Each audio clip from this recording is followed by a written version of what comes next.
S. Chan presents educational video lectures. Difficult concepts made easy. Study anywhere, anytime.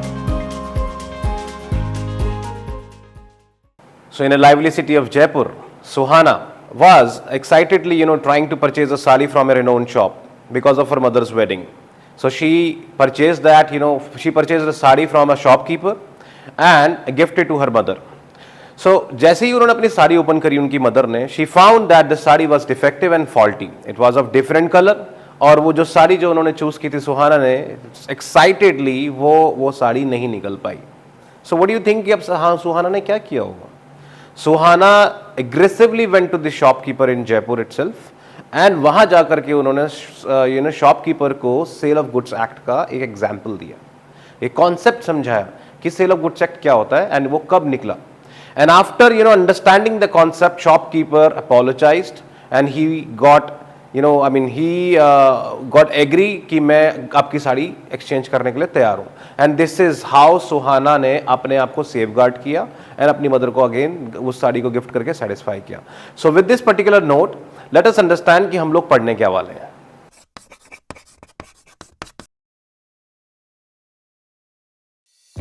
If you want to study this topic in detail, refer to the book by S. Chan Publishing and Vikas Publishing House.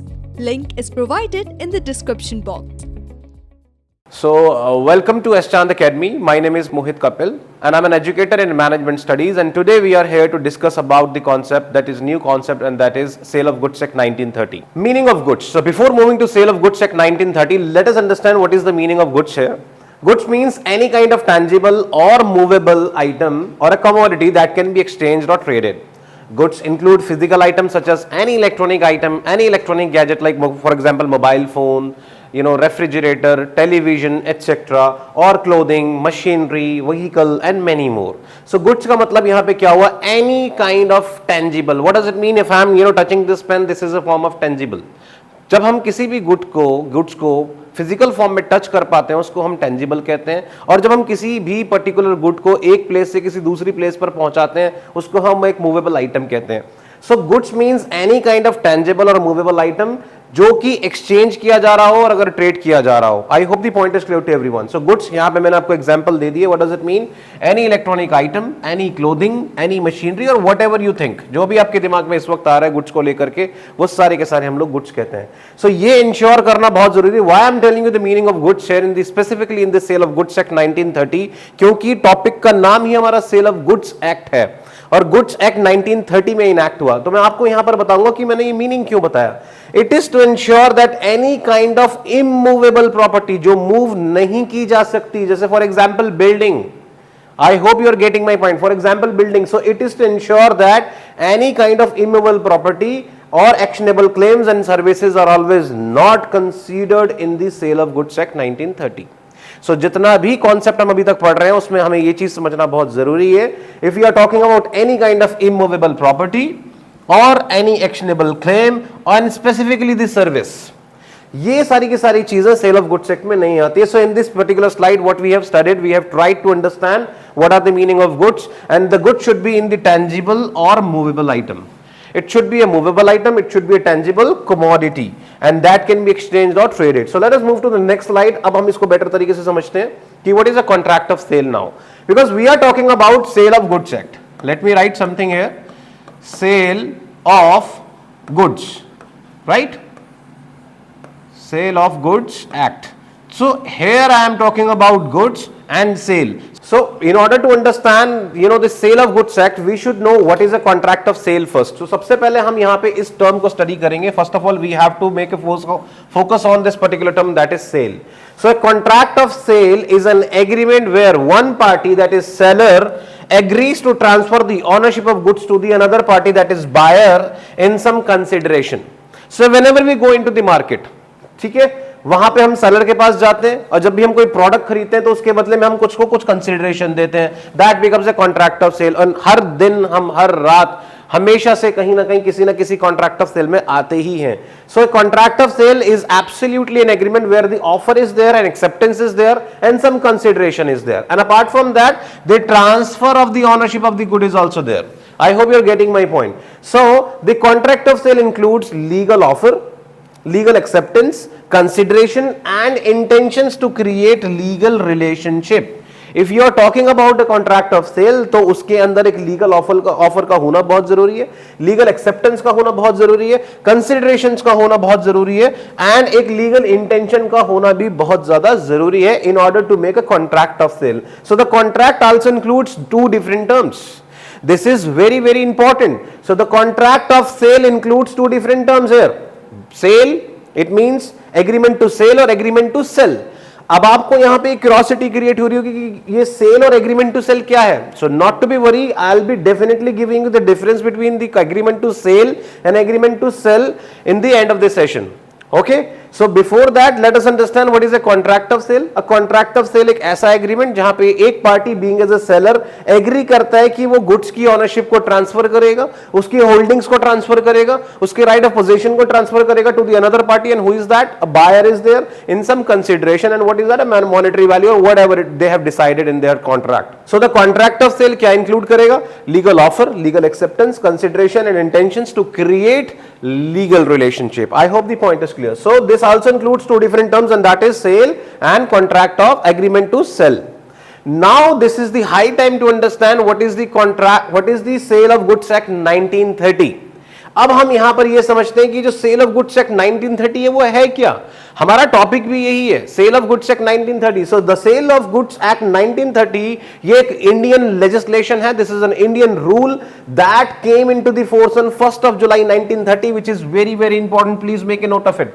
आप अपनी copy और pen में please ये जरूर लिखिएगा कि cell of goods act 1930 एक Indian legislation है जो कि 1st July 1930 को आया. It was enacted on 1st of July 1930. It governs the sale and purchase of commodities. आप ध्यान से देखिए, if you look at this particular title of this subject, what is that? Business Regulatory Framework. And in this particular subject we are talking about Sale of Goods Act 1930.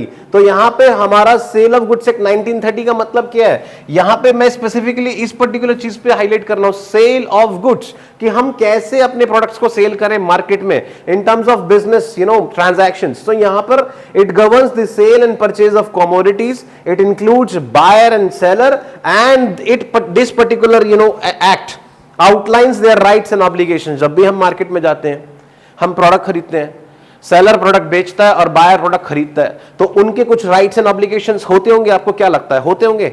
Yes, absolutely correct. उनके कुछ rights and obligations होते हैं जो हमें पता चलते हैं cell of goods act 1930 से, जो कि 1st July 1930 को इनैक्ट हुआ था. I hope you are getting my point.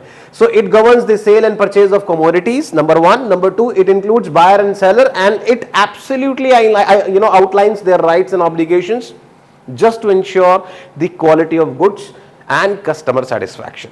And the description you have mentioned into that. आप किसी भी तरीके का डिस्क्रिप्शन वहां पे डाल रहे हैं, आपने क्वालिटी प्रेफर करने की कोशिश की है, अगर वो क्वालिटी और कस्टमर सेटिस्फेक्शन अगर आपको मिल रही है, it means you are following sales of goods act 1930 being as a seller. I hope you are getting my point, and this slide is absolutely clear to you. Let us move to the next slide in order to understand it more. Now this is the question time.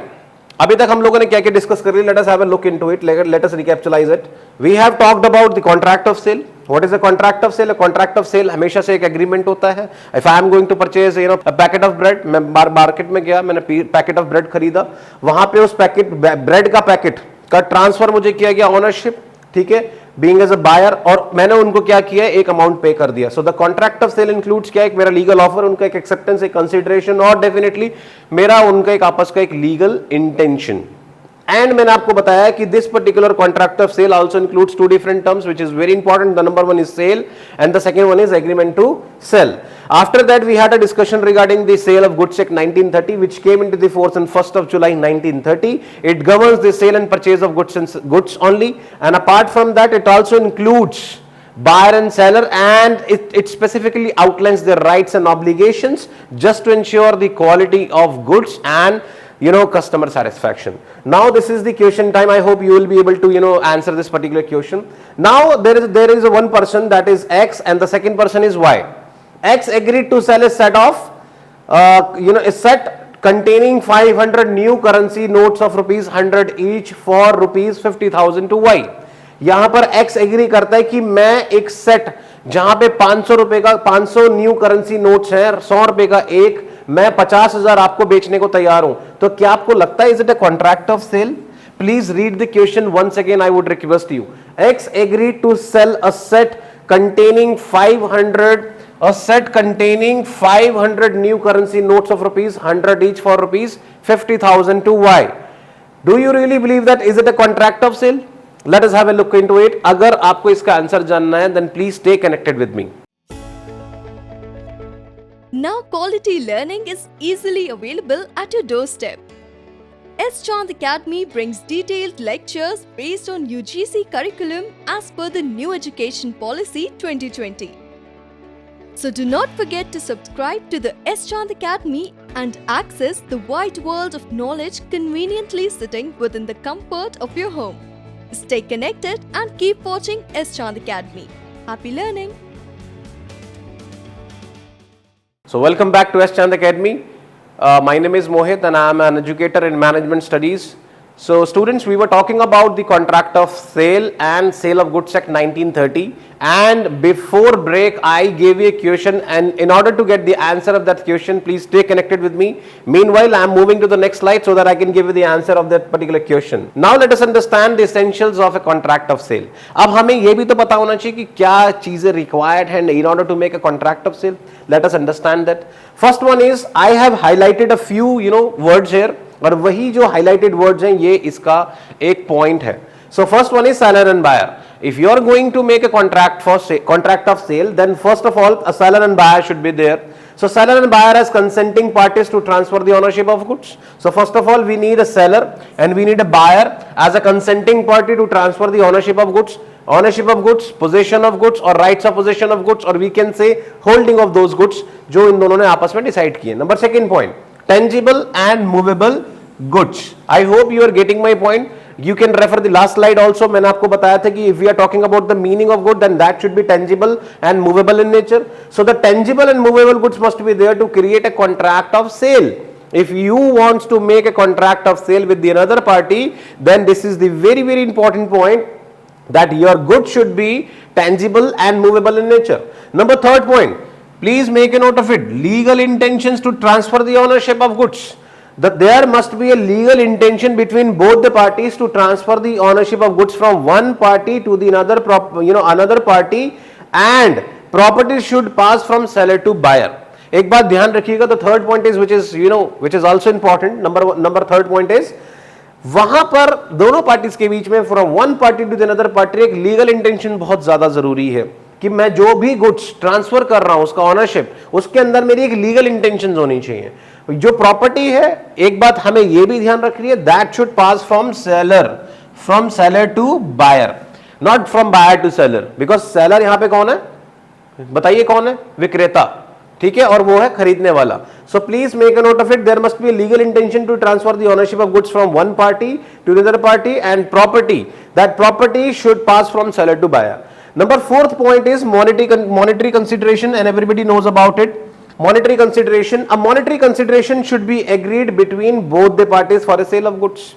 If you are going to make a contract of sale, take your example. If you are going to buy something and you are a buyer and the first party is a seller there, then what you will do? You will purchase a good and you will pay money for that. So monetary consideration should be agreed between both the parties for a sale of goods. So what we have studied in the slide, we have talked about the essentials of a contract of sale. And what are those essentials? Number one is seller and buyer as a consenting party. Number two, the goods should be tangible and movable in nature. Number third point, there must be a legal intention to transfer the ownership of goods from one party to the other party. And the last one is the monetary consideration. Let us move to the next slide.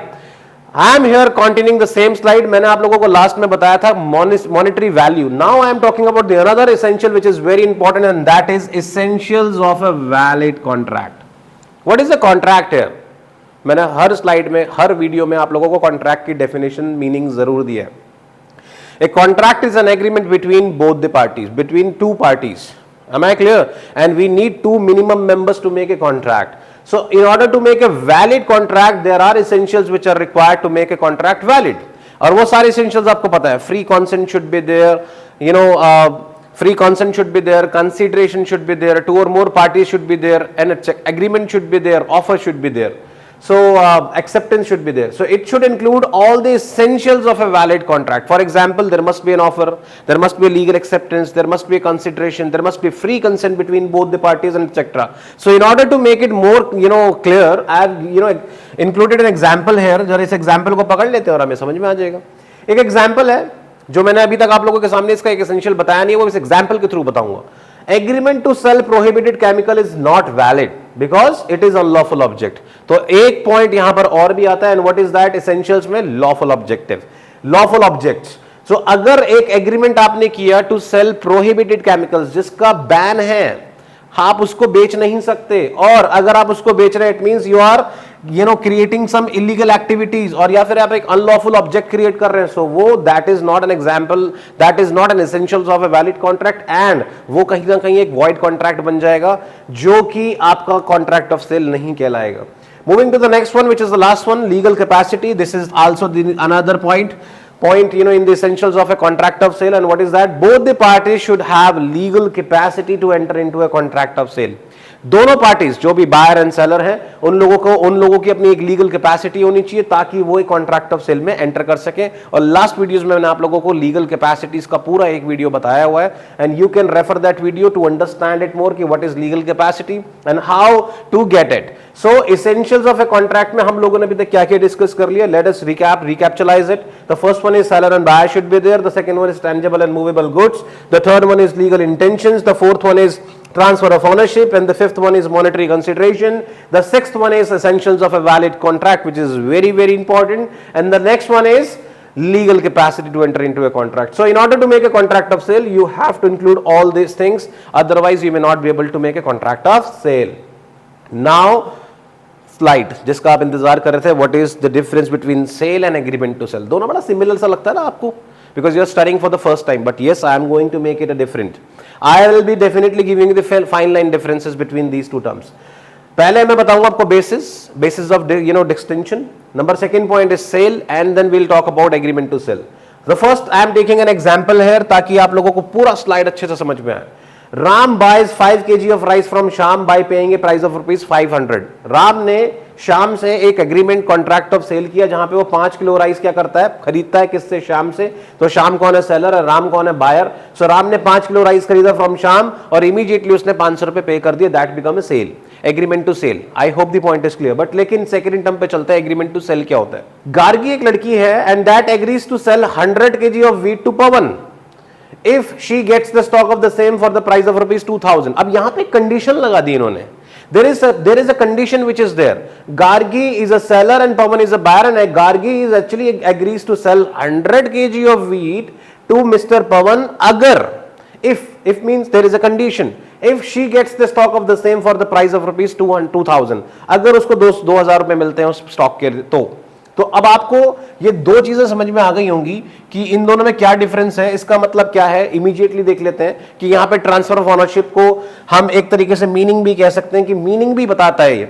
अगर हम transfer of ownership की बात कर रहे हैं sale में, if you are talking about, क्योंकि यहां पे वो इमीडिएटली राइस का जो ट्रांसफर कर रही है ओनरशिप वो इमीडिएट हो रहा है, यानी कि 500 रुपए दिए, 5 किलो राइस गया, एग्रीमेंट टू सेल हो गया, कोई प्रॉब्लम नहीं है. बट लेकिन एग्रीमेंट टू सेल में क्या दिक्कत आती है, यहां पे जो ट्रांसफर ऑफ ऑनरशिप है, what is that, ownership remains with the seller. अभी तक ऑनरशिप जो है वो गार्गी के पास है. क्यों? क्योंकि या तो उसकी एक फ्यूचर टाइम में डिलीवरी होगी या फिर वो एक सर्टेन कंडीशंस की फुलफिलमेंट से सब्जेक्टेड है. जैसे कि ऊपर एक एग्जांपल था, गार्गी ने बोला कि मैं 100 किलो व्हीट देने के लिए तैयार हूं, बट मुझे 2,000 रुपए चाहिए उसके स्टॉक के. सो यहां पर पवन और गार्गी दोनों के बीच में एग्रीमेंट टू सेल होता है, बट लेकिन वो कैसे होता है और उसमें हम कैसे ट्रांसफर करते हैं ऑनरशिप को, वो जरा देखते हैं. So ownership remains with the seller. ध्यान रखिएगा, यहां पर जो ऑनरशिप है, जो होल्डिंग है, जो राइट ऑफ पोजीशन है, वो अभी तक सेलर के पास है, and that take place in the future time, और या फिर which is subjected to the fulfilment of certain conditions. अगर कुछ कंडीशंस हैं वो फुलफिल होती हैं तब जाकर के एग्रीमेंट टू सेल होता है, या फिर उसमें ये लिखा होता है कि हम फ्यूचर में इसको आप तक पहुंचाएंगे गुड्स को. सो आई होप आप लोगों को ये दो पॉइंट्स बहुत अच्छे से समझ में आ गए होंगे, and you will be definitely getting excited to understand more points in these two different terms, and that is sale and agreement to sale. Now moving to the next one, risk and reward. In sale, agreement to sale, transfer to buy upon sale, आपने sale की और immediately आपको transfer कर दिया to buyer, but लेकिन in agreement to sale it remains with the seller until the ownership is transferred upon the fulfilment of terms and conditions. Again the same point, यहां पर risk and reward का क्या पंगा है, यहां पर risk and reward का ये है कि अगर आप यहां पे ट्रांसफर करते हैं बायर को, बट लेकिन उसकी एक कंडीशन है, यहां पर वो कंडीशन कुछ भी नहीं, सेल है, कॉन्ट्रैक्ट ऑफ सेल, कि आपने सेल का एक कॉन्ट्रैक्ट क्रिएट किया, एग्रीमेंट टू सेल सेल किया और वहां पे आपने इमीडिएटली ट्रांसफर कर दिया बायर को, बट लेकिन एग्रीमेंट टू सेल, सेल से ही ध्यान लगाइएगा कि सेल का मतलब यहां पर फ्यूचर टाइम को लेकर के बात चल रही है, यहां पर कोई किसी ना किसी सर्टेन कंडीशंस की बात चल रही है कि भाई कंडीशन फुलफिल होगी तो मैं इसको करूंगा, तो it remains with the seller, यानी कि जो रिस्क एंड रिवॉर्ड है that remains with the seller, क्योंकि गुड्स उसी के पास है, बिकॉज उसका टाइटल और उसका ऑनरशिप, उसका पोजीशन भी उसी के पास है, एंड वो ट्रांसफर कब किया जाएगा, जब उनकी एक सर्टेन कंडीशंस को फुलफिल हो जाएगी। Coming to the next one, nature. यहां पर मैं आपको नहीं समझाऊंगा, बट लेकिन यस आप खुद समझेंगे कि ये नेचर क्या है। सेल एक एग्जीक्यूटेड कॉन्ट्रैक्ट है, और आपका ये second point agreement to sale क्या है, एग्जीक्यूटरी कॉन्ट्रैक्ट जो अभी हो रहा है और ये हो चुका है, ध्यान रखिए। I have also explained these two different terms in the previous videos also, कि what is executed contract and what is executory contract. अगर आपको ये दो चीजें बड़े अच्छे से जाननी है, आप आराम से वीडियो देखिए और आपको इमीडिएट समझ में आ जाएगा कि एक एग्जीक्यूटेड कॉन्ट्रैक्ट क्या होता है और एग्जीक्यूटरी कॉन्ट्रैक्ट क्या होता है। नंबर नेक्स्ट पॉइंट पे चलते हैं, rights and responsibilities. Buyer gains all the rights and responsibilities related to the ownership of goods. यहां पर क्या हुआ, राम ने बाई किया 5 kg of rice from Shyam bye paying rupees 500, यहां पे ट्रांसफर हो गया। सबसे बड़ा इंपॉर्टेंट पॉइंट क्या है, जो ओनरशिप है वो यहां पर इमीडिएटली ट्रांसफर होता है, बट लेकिन इमीडिएटली ट्रांसफर होने के साथ फिर राइट्स एंड रिस्पॉन्सिबिलिटीज किसकी हो गई, बायर की। एब्सोल्युटली करेक्ट, जो बायर है that gains all the rights and responsibilities related to the ownership of goods. यहां पे क्या होता है, buyer has limited rights until the conditions are met. यहां पर बायर जो है वो लिमिटेड राइट्स के साथ होता है, जब तक वो कंडीशंस फुलफिल नहीं हो जाती तब तक राइट्स एंड रिस्पॉन्सिबिलिटीज उसकी लिमिटेड होती हैं, एंड जो सेलर है वो वहां पे सारे राइट्स को गेन करते हैं। Coming to the next one which is the last one, that is impact of insolvency. Insolvency आपको, इंसॉल्वेंसी का मीनिंग आपको ऑलरेडी पता है, दिवालिया। सो उसका क्या इंपैक्ट पड़ता है, इफ आफ्टर द सेल, अगर सेल होने के बाद seller becomes insolvent, then buyer retains the ownership of the goods। अगर seller उस टाइम पे insolvent हो जाता है तो जो complete ownership है वो buyer retain कर लेता है after the sale। यहां पे देखते हैं, अगर before transferring the ownership the seller becomes insolvent, seller ने सामान ट्रांसफर ही नहीं किया, उससे पहले ही वो दिवालिया हो गया, then buyer becomes an unsecured creditor। वहां पे वो अनसिक्योर्ड क्रेडिटर बन जाता है।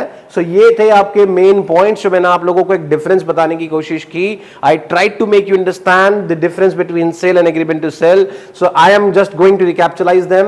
आई have taken example. The first example was Ram and Shyam, where the transfer of ownership took immediately. The second example was between Gargi and Pawan, where there was a condition. So the transfer of ownership, will take place in the future time, or that is absolutely subjected to the fulfillment of certain conditions. The third point is the risk and reward. Definitely, if something has been transferred immediately, then that risk also transfers to the buyer upon sale, and it remains with seller until the ownership is transferred upon the fulfillment of some terms and conditions. Coming to the next one, this is an executed contract and this is an executory contract. What are the rights and responsibilities? Buyer gains all the rights and responsibilities related to the ownership of goods, and here the buyer has limited rights and responsibilities. The last point is impact of insolvency. Absolutely correct. If after the sale seller becomes insolvent, then the buyer enjoys the rights, and then buyer retains the ownership of goods. And if before transferring ownership the seller becomes insolvent, then buyer become an unsecured creditor. So I hope after recapitalizing, the difference between the sale and agreement to sell is absolutely clear to you. Moving to the next slide now. So now this is the answer time. X agreed to sell a set containing 500 new currencies, notes of rupees 100 each for rupees 50,000 to Y। मैंने आप लोगों को कहा था यहाँ पे बात चल रही है एक 500 रुपए की नई करेंसी के नोट को, जो कि 100 रुपए का एक है, 50,000 रुपए बेचने की। तो क्या आपको लगता है ये कॉन्ट्रैक्ट ऑफ सेल होगा? आपको मैंने कॉन्ट्रैक्ट ऑफ सेल बता दिया. आई have also given you the slide related to the essentials of a contract of sale. Then I talked about the sale of goods act 1930, and then afterward I have given you the difference between agreement to sale and agreement to sell. So let us go with it. No, the answer is absolutely no, because money is not termed as goods. I hope the point is clear to you. मैंने आपको बताया था कि जो good है वो movable और tangible होने चाहिए. अब आप कहेंगे पैसा तो टेंजिबल होता है, बट नो, क्योंकि मनी जो है वो सब्जेक्ट मैटर नहीं है सेल ऑफ गुड्स एक्ट में. That is not a good. ये कभी भी गुड्स नहीं कहलाता. So money is not terms at goods and a new currency is not a subject matter in the sale of goods act. अगर आप कोई भी नई करेंसी और पुरानी करेंसी की बात कर रहे हैं, so that is not a subject matter in the sale of goods act. So the answer is absolutely no here. I hope the answer is absolutely clear to you. So with this note, I would like to recapitalize this particular slide, PPT here. First of all we have talked about one example, जिसमें मैंने आपको बताया था कि जयपुर में सुहाना ने एक साड़ी खरीदी थी अपनी मदर की वेडिंग के लिए. And then after having that faulty and defective sari, कैसे सुहाना ने सेल ऑफ गुड्स एक्ट को पढ़ने के बाद उस पर्टिकुलर शॉपकीपर से अपनी साड़ी को एक्सचेंज कराने के साथ साथ उस कॉन्सेप्ट को समझाया और अपनी मदर को सेटिस्फाई करने की कोशिश करी. और उसके बाद then I took an example, उसके बाद then I explained you what is a contract of sale, in fact the meaning of goods, then contract of sale. उसके बाद we have discussed about the sale of goods act 1930, and then we also had a discussion regarding the essentials of a contract of sale, and then there was a question time, and then after that we had a discussion, detailed discussion, the fine line difference between the sale and agreement to sell, and then after that we had a the answer time where I took that particular question and I told you that money is not a subject matter, and in fact money is not always termed as goods. So therefore with this particular note I would like to thank you for staying here, and please stay connected with us. If you want to study this topic in detail, refer to the book by S. Chand Publishing and Vikas Publishing House. Link is provided in the description box. If you found our video interesting, please like, share and subscribe. And do not forget to press the bell icon.